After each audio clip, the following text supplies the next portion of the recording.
Ce jour dédié pour la Refoua Shema, c'est-à-dire la guérison complète et rapide, et une grossesse en santé pour Abigail Simcha Batmira Mesodi et le bébé. Et vu que ça fait longtemps que ces dédicaces a été commandée, si le bébé est déjà né, alors qu'il grandisse en bonne santé dans la Torah et les Mitzvot. Amen. Amen. On pose la question ici, comment se fait-il que... répète la question. Comment se fait-il qu'Hachem a choisi donc des non-religieux pour fonder l'État d'Israël? Alors c'est une très bonne question, parce que les prophéties sont bourrées de toutes les prophéties qui parlent de la fin des temps, d'accord?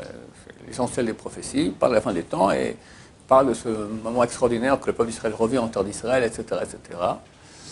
Et à ce titre, je vous recommande de lire Ezechiel 36, c'est-à-dire je vais ouvrir ici, je vais vous lire quelques petits passages. Ezechiel 36, on lit ça, c'est dans 36, c'est ce qu'on est en train de vivre aujourd'hui. 37, c'est résurrection des morts, d'accord? 38, Gog ou Magog, et 39, fin de Gog ou Magog. C'est des choses à lire, d'accord? C'est passionnant. Et vous, montagne d'Israël, vous donnerez vos frondaisons, c'est-à-dire vos branches. Vous porterez votre fruit pour mon peuple d'Israël, car ils sont prêts de revenir.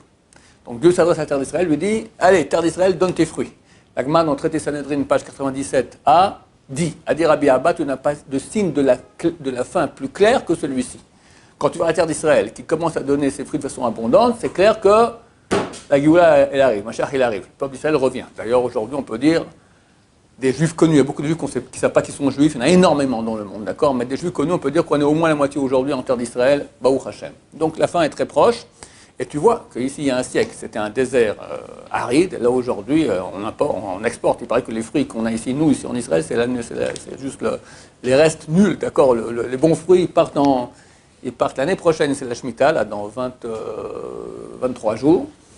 Et il y a une interdiction de prendre des fruits de la terre d'Israël et les envoyer à l'étranger. Alors, hélas, pas tout le monde fait la Shemitah, mais ceux qui font, en tout cas, là, cette année, il y a des fruits extraordinaires sur le marché chez nous aussi, parce qu'on a enfin nos fruits de la terre d'Israël. Car me voici venu vers vous, donc c'est Dieu qui s'adresse à la terre d'Israël, je me tournerai de votre côté, vous serez cultivés et ensemencés. C'est l'actualité. Je multiplierai sur vous la population de la maison d'Israël tout entière, les villes seront repeuplées, les ruines rebâties. Dans la création d'État, il y avait ici 1,5 million environ de juifs. Aujourd'hui, on est 8 millions. Tu n'as aucun pays au monde qui a multiplié comme ça sa population en si peu de temps. D'accord? C'est écrit, je multiplierai sur vous la population de la maison d'Israël tout entière. Je vous repeuplerai comme dans les temps d'autrefois, je ferai plus de bien qu'à vos débuts, vous saurez ainsi que je suis Hachem. Dans une autre prophétie, c'est le dernier verset de Tzfania. On le lit tous les matins, ceux qui font les korbanot, il n'y en a pas beaucoup de gens qui le font, mais là-bas c'est marqué, quand je vous ramènerai en terre d'Israël, je vous donnerai le Shem ou Tehillah, en nom et en louange parmi les peuples. Tout le monde dira, regarde-moi ce pays-là. D'accord? Aujourd'hui, au niveau économique, on est un des seuls pays au monde où il y a encore de la croissance économique. Aujourd'hui, chez tout le monde, c'est mort. Et ceux qui savent comprennent bien que très bientôt, c'est vraiment... ça stagne, mais bientôt, c'est complètement mort.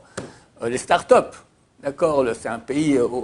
Comment ce pays qui était rien, il y a quelques dizaines d'années, il monte au niveau de l'informatique, au niveau de énormément de niveaux, les inventions. Il y avait une invention, il y a 2 ans déjà, il en parlait, Bibi, il dit, il y a quelques types, là, ils ont ouvert une boîte, ils ont inventé un appareil qui crée de l'eau, à partir de rien.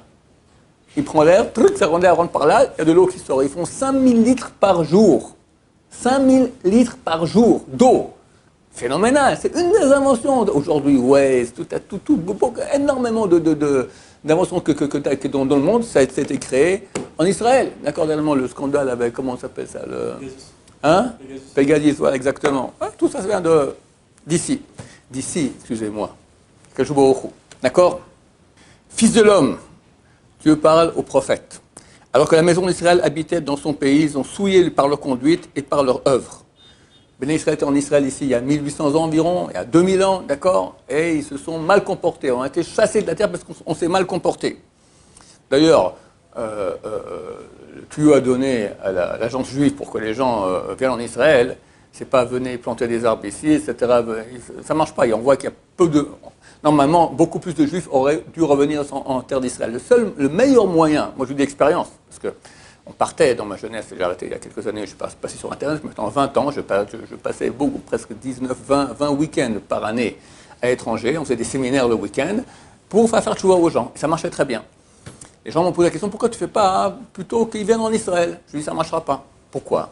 Parce que la vraie raison pour laquelle on est parti en exil, pourquoi? Parce que ici en Israël, on faisait des péchés. On a dû aller plus profondément au niveau kabbalistique. Il y a des étincelles de sainteté qui sont éparpillées dans le monde entier. Le peuple d'Israël, depuis la terre d'Israël, aurait pu, à distance, amener toutes les étincelles de sainteté. Mais vu qu'il s'est mal comporté, l'aspirateur à distance il a été bouché, donc il a fallu aller sur place. C'est la raison profonde de la galoute, pour laquelle on est en exil, pour laquelle d'ailleurs on va à un endroit et on quitte. On est expulsé sans cesse. Tu vois que les Juifs ne restent pas longtemps dans un même pays. Chacun de vous, il regarde son histoire sur 2000 ans, il a fait 5-6 pays au moins, des fois 20. D'accord? Pourquoi? Parce que tu as un endroit, tu prends les étincelles qui reviennent par rapport à ta racine d'âme à toi, hop, tu pars, etc., etc., etc. Maintenant, tant qu'il y a des étincelles qui nous appartiennent à l'étranger, on ne peut pas revenir. Quel est le meilleur moyen de ramener les étincelles? Étude de Torah, tchouva, pratique des mitzvot. Quand tu fais des péchés, tu fais retomber encore des étincelles dans le mal. D'accord? Donc, quand quelqu'un, tu lui dis, viens en Israël, viens en Israël, viens en Israël, mais il n'est pas religieux le type, il n'y a aucune chance. Du ciel, ils vont l'empêcher parce qu'il a encore un job à faire là-bas dans son pays d'exil. Quand il fait tchouva, on l'a vu de nos yeux, il tient 1 an, 2 ans, 3 ans, 4 ans, la majorité au cours de quelques années, ils ne tiennent plus le coup là-bas. C'est-à-dire que Dieu leur dit, écoute, allez, dégage, tic, hop, feu vert, et il vient en Israël. C'est le meilleur moyen de ramener les gens en terre d'Israël, c'est de leur faire tchouva là-bas, à l'étranger. Donc, Hachem, il dit ici au prophète que Bnei Israël ont souillé la terre d'Israël par leur mauvaise conduite, et donc, j'ai donc répandu mon courroux sur eux à cause du sang qu'ils ont répandu sur la terre des idoles infâmes dont ils l'ont souillé. C'est dispersé parmi les nations, disséminé dans les pays selon leur conduite et selon leur œuvre, je les ai jugés. Ce que je viens d'expliquer maintenant. Je vous saute quelques passages, et à la fin, Dieu dit, ok, maintenant, on rentre à la maison. Aussi dit à la maison d'Israël, ainsi parle le Seigneur Dieu. Ce n'est pas à cause de vous que j'agis. Ce n'est pas qu'on est tous venus des grands tzadikim après 2000 ans, hein. On n'est pas beaucoup mieux. Mais bien, pour mon saint nom, que vous avez déconsidéré parmi les nations où vous êtes venus. On est le peuple de Dieu. On est censé montrer le message de Dieu à l'humanité entière. Et qu'est-ce qu'ils voient les peuples? Ils voient un peuple qui souffre. Les Cosaques, l'Inquisition, la Shoah, Staline, vous souffrez. C'est quoi vos dieux là? C'est une blague, d'accord? C'est un chilou Hachem, c'est une profanation du nom de Dieu. Alors Dieu dit, basta, j'en ai marre.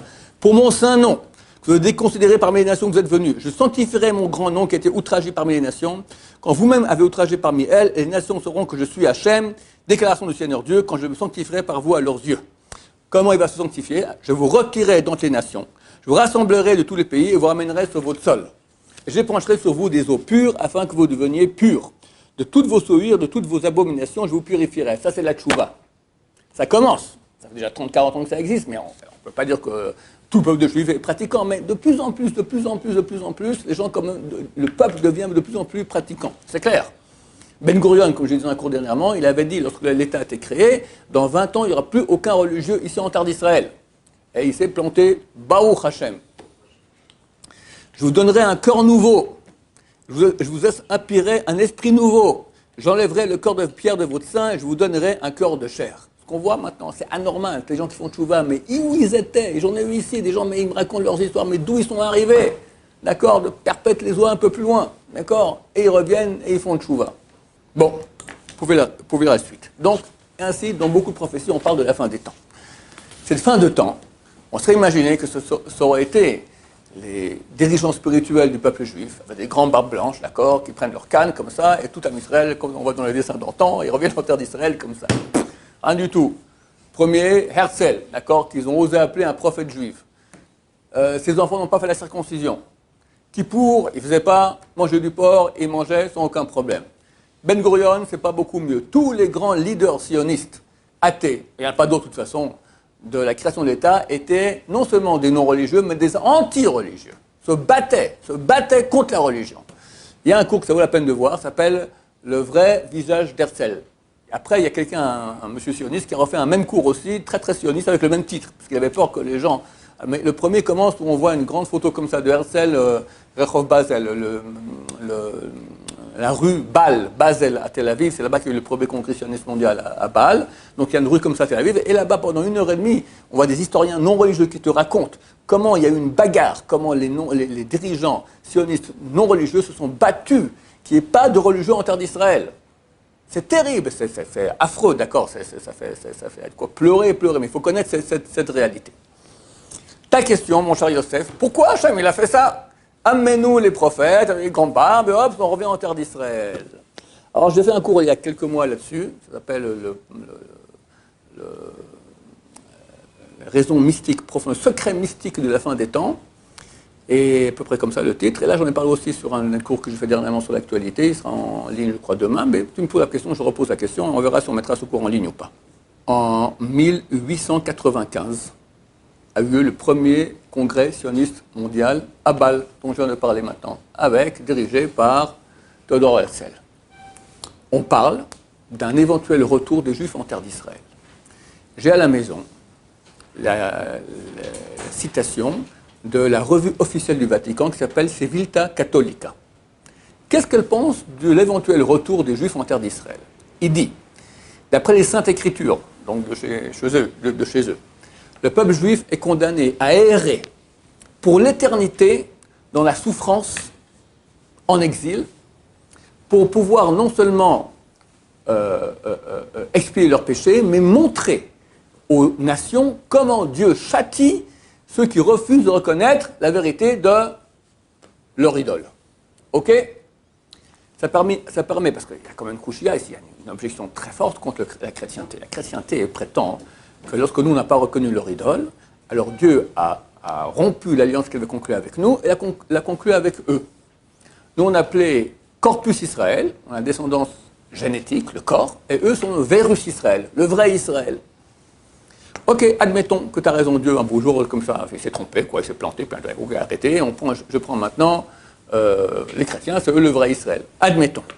Et si c'est comme ça, il y a une promesse d'éternité du peuple d'Israël. Pourquoi nous on continue à vivre? Si Dieu il a rompu l'alliance avec nous, eh bien, c'est pas compliqué. Les Romains viennent ici, ils détruisent le temps, mais nous détruisons aussi. Ça n'a pas manqué, la Shoah, etc. Il y a combien de peuples ont disparu, et nous, chaque génération, quelqu'un se lève, ils n'arrivent pas. Bah, qu'ils arrivent une bonne fois, et terminé, voilà. Si Dieu, on n'est plus le peuple de Dieu, pourquoi on reste là? Réponse des chrétiens, diabolique, qui dit, tu restes exprès, Dieu te laisse en vie, anormalement, pour que tout le monde puisse voir, regarde, le vilain juif qui n'a pas encore reconnu. D'accord, dans beaucoup d'églises, tu as une statue qui s'appelle la synagogue, avec les yeux bandés, aveugles, bande d'aveugles, pas encore compris après 2000 ans. Moi, je me souviens quand j'étais jeune, j'avais 17 ans, 18 ans, on a fait une pièce de théâtre, d'accord, la communauté, tout ça. On était un peu dans quelques bleds, un peu paumés comme ça en Suisse, et Suisse profonde, d'accord, chrétienne comme ça. Il y a un curé qui est venu, bon, pas bien en curé, mais tout ça, puis il vient après nous parler, vous n'avez pas encore compris, mais revenez. Je lui ai dit, écoutez, je ne comprends rien, allez parler à notre madrid. Bon, en 2 mots, ils sont venus nous dire, tu souffres depuis 2000 ans, réveille-toi, tu es dans l'horreur, convertis-toi à la chrétienté. Bon, Hachem, aujourd'hui, on fait le contraire. Beaucoup de chrétiens nous écrivent qu'ils ont compris que c'était une grande blague. Donc, ça permet, de légitimer l'éternité d'Israël.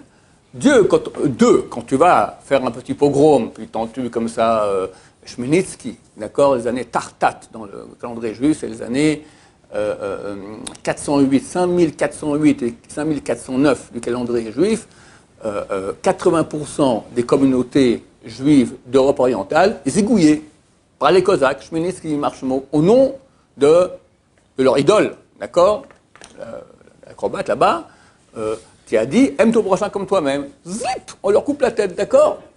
Rabbi Nachman de Braslav, il a voulu être enterré à Braslav, parce que là-bas, sont morts à Kiddushim, 30 000 juifs ont été tués. Mais c'est une partie de rien, c'est tous les jours comme ça, c'était énorme, d'accord? Alors comment vous, espèce de sauvage, vous faites une chose pareille? Non, nous on est le bâton du bon Dieu, vous êtes châtiés, alors on châtie, d'accord? Après tout, quand je vais et je tue des juifs, je fais la grande mitzvah que Dieu veut, qui est que les juifs se réveillent, pour que le monde entier comprenne que c'est nous qui avons raison. Que les Juifs reviennent en terre d'Israël, avec Jérusalem comme capitale, boum badaboum, conclusion de ce Civiltà Cattolica, cela va contre les prophéties de d'accord, le monsieur là-bas, je ne vais pas dire son nom, lui-même. Ça va contre les prophéties de lui-même. C'est pour ça que jusqu'aujourd'hui, ils ne reconnaissent pas Jérusalem comme capitale. C'était la Aviv. Quand Trump il a osé dire ça, c'était un tollé, boum, d'accord, le monde a fait. Et dès qu'il est monté Biden, il a remis de nouveau l'ambassade à Tel Aviv. Jérusalem, ça n'existe pas sur la carte. C'est un truc. il a dit que Jérusalem est la capitale du peuple juif depuis 3000 ans. Ben, oui, c'est la capitale, mais les peuples ne reconnaissent pas ça. Parce que s'ils reconnaissent, ils sont plantés. Ils sont plantés, les Juifs sont revenus en terre d'Israël. Mais ouvre les yeux. Non, je ne veux pas voir. Bon, ça s'appelle un déni de la réalité. Oui. Trump, il est chrétien, protestant, évangéliste. Alors, regarde, il y a beaucoup d'évangélistes en Amérique qui ne font pas partie de cette... Quand j'ai fait ce cours il y a quelques mois, beaucoup de chrétiens m'ont dit « Mais nous, on n'est pas comme ça, on vous aime beaucoup, au contraire, on veut que vous veniez en terre d'Israël. » Il y a des chrétiens qui veulent que les Juifs viennent en terre d'Israël pour que leur Messie vienne. C'est pas des Juifs, d'accord, c'est des chrétiens. Mais ils sont pour le retour des Juifs en terre d'Israël pour que leur Messie se dévoile. Je sais pas, bon, bref, laisse tomber, on ne va pas en rentrer dans la considération de leur truc tordu. En plus de l'argent. Hein? Ils donnent de l'argent. Ouais, en plus, ils donnent de l'argent. Chez Mishmor. C'est pas bien, il ne faut pas prendre cet argent. C'est marqué que cet argent-là, il rallonge la galoute. D'accord? Il ne faut pas prendre l'argent de cet argent-là, ça rallonge la galoute. C'est marqué comme ça dans le traité Baba Batra, page 9, si je me souviens bien. Alors, je m'excuse, je vais faire aussi long, hein, mais c'est donc ta question était, pourquoi, comment ça fait que ce sont les non-religieux qui ont créé l'État? Alors là, c'est un très grand secret. La mystique juive, elle dit comme ça. Elle dit, la Kabbalah, elle dit comme ça, que des fois, il y a des grandes âmes. Il faut savoir qu'avant de venir sur Terre, on est en état d'âme. D'accord? Maintenant, les âmes, il y a toutes sortes d'âmes. Des petites âmes, des moyennes et des grandes. D'accord? Une petite âme, quand elle fait une mitzvah, c'est une petite mitzvah. Une moyenne, c'est moyen. Une grande, c'est une grande mitzvah. Bien qu'ils font la même mitzvah ensemble. Mais vu que c'est un grand potentiel, c'est comme tu veux, tu as un pistolet, tu as une mitraillette, puis tu as un canon, puis tu as le canon, la grosse bâche, vous avez connu, d'accord, qui est un canon avec qui peut envoyer un obus à 3000 km. D'accord, bon, je sais pas si ça existe aujourd'hui, mais voilà, tu as des différents potentiels. Quand une grande âme veut venir sur Terre, le sitra achra, c'est le côté autre, traduction littérale, c'est venir le côté du mal, s'oppose, il dit je veux pas. Parce qu'il va venir sur Terre faire des mitzvot. On est en bataille, le mal ne veut pas que le bien. Alors il dit halt. Et il a un grand pouvoir. Maintenant, c'est écrit en quelque sorte, Dieu fait un deal avec lui. Il dit écoute, un beau jour doit venir sur Terre, il faut que toutes les âmes viennent sur Terre. Alors il faudra que. Alors, tu sais quoi, je te propose quelque chose. On va faire naître cette âme dans une famille de parents rechaïm, mécréants. Et cette âme, par force des choses, son père lui enseigne d'aller en boîte, sa mère aussi, il prend l'exemple des deux, chacun trempe son... lui aussi, il devient débauché, etc. Il fait les 400 000 coups, et puis le côté négatif est super content. Cette âme-là, qui était une grande âme, d'un tzaddik, elle fait des péchés pareils. On gagne énormément. Elle accepte. Et l'âme vient sur terre et fait des péchés terribles. Mais vu que c'est une grande âme, alors un beau jour, on se dit, mais pourquoi, qui, quoi, comment? Un beau jour, tric, il fait tchouva. Et quand on fait tchouva par amour, tous les péchés sont transformés en mitzvot. Donc tu as fait 100 000 péchés, tu as 100 000, ça fait 1 million de péchés, tu as 1 million de mitzvot. D'accord? Donc on a gagné. Et en plus, dit Rabbeinu Hari, la Kabbalah, des fois, il fait même faire tchouva à ses parents, qui étaient des mécréants, et eux-mêmes, ils font tchouva. Donc c'est génial, on a gagné. C'est exactement ce qui se passe à la fin du temps. Jamais le côté négatif, c'est-à-dire les nations, jamais auraient accepté qu'un peuple juif religieux, pratiquant, dirigé par le rabbin avec la grande barbe, revienne en terre d'Israël. Parce que c'est leur fin. Ils savent très bien quelque part. Alors, même si ce n'est pas, d'abord c'est connu au niveau chrétien, mais même au niveau, on va appeler ça l'inconscient collectif, le côté négatif, d'accord, le mal. Jamais il n'aura accepté ça. Lui a dit, je te fais un deal. Regarde. Combien de temps que ce peuple-là, il est en exil? 2500 ans. Qu'est-ce qu'ils ont fait? Ils ont eu les Grecs, ils ont eu les Perses, ils ont eu les Romains, ils ont eu les Mameluks, ils ont eu les Ishmaélites, ils ont eu les Croisés, ils ont eu l'Inquisition, ils ont eu les Cosaques, ils ont eu Staline, ils ont eu Hitler, ils sont toujours là. C'est une noix dure à casser. Ça fait 2500 ans que tu les anéantis, tu n'arrives pas. Tu es un nul. Comme ça, il lui dit. Je te propose quelque chose de mieux. Viens. Il y a ici une bande de juifs, super malins, anti-religieux. Donne les juifs dans leurs mains à eux. Et eux vont faire de ce peuple un peuple goy. Tu auras une gay pride internationale à Jérusalem, la ville sainte. Le côté négatif dit, vous pouvez répéter? Une gay pride juive à Jérusalem, la ville sainte. C'est génial. Le 1er septembre, tu auras 1 million de jeunes enfants israéliens juifs qui vont aller apprendre à l'école que la Torah, c'est des bêtises. Les Juifs vont enseigner que la Torah, c'est des bêtises. C'est génial. Quoi d'autre? Vendre de porc libre. Quoi? Moi, je me bats pour qu'un Juif mange du porc. Mais il faut y aller. Hein. Là, ça sera vente libre. Tu auras la queue pour les boucheries de porc en terre d'Israël. Shabbat, fini. C'est la plage. Tu auras la haine de la religion. La haine de la religion. C'est où le papier? Je signe tout de suite. Le côté négatif accepte. L'ONU dit on donne la terre d'Israël aux Juifs. Quels Juifs? On appelle ça le Erev Rav. Ce sont des âmes qui sont à mi-chemin entre le Juif et le non-Juif. Dont le but, c'est eux qui ont fait le veau d'or. Le but du Erev Rav, c'est rendre les Juifs goy. Herzl, Brenner, Jabotinsky, Ben Gurion, dans ce film que je vous ai dit maintenant, le vrai visage d'Herzl, c'est parce qu'il y a un moment, quelqu'un vient comme ça, un interview, comme ça, citation, on dit, voilà, les Juifs religions sont la pire chose qui existe au monde, toutes sortes de citations comme ça. Qui a écrit ça? Chacun répond Hitler, Hitler, Hitler, Hitler. Ils vont au Bétar. Bétar, c'est le mouvement qu'a institué Jabotinsky. Il demande au directeur de Bétar, je ne sais pas, Hitler. Toutes ces citations, c'est Jabotinsky. La haine du juif, mais du juif religieux, d'accord? La haine. Ces gens-là, c'est à eux que Dieu leur donne la création de l'État. Et le mal accepte. L'ONU donne. Mais l'ONU se mord les doigts aujourd'hui. Je crois qu'il n'y a aucun pays dont l'ONU s'occupe plus que nous. Sans cesse. Sans cesse, sans cesse, sans cesse. Quelle bêtise on a fait de donner la terre d'Israël au peuple juif. Pourquoi? Parce qu'eux ont cru qu'au bout de 20 ans, comme dit Ben Gurion, on n'a plus aucun religieux dans ce pays, on va faire ce peuple un peuple goy. Et voilà que tout à coup, ils font des enfants, les religieux, 7 fois plus que les non-religieux. C'est-à-dire que tous les 20 ans, tu as 7 fois plus une population religieuse de 7 fois plus. Plus les balais de Tchouva.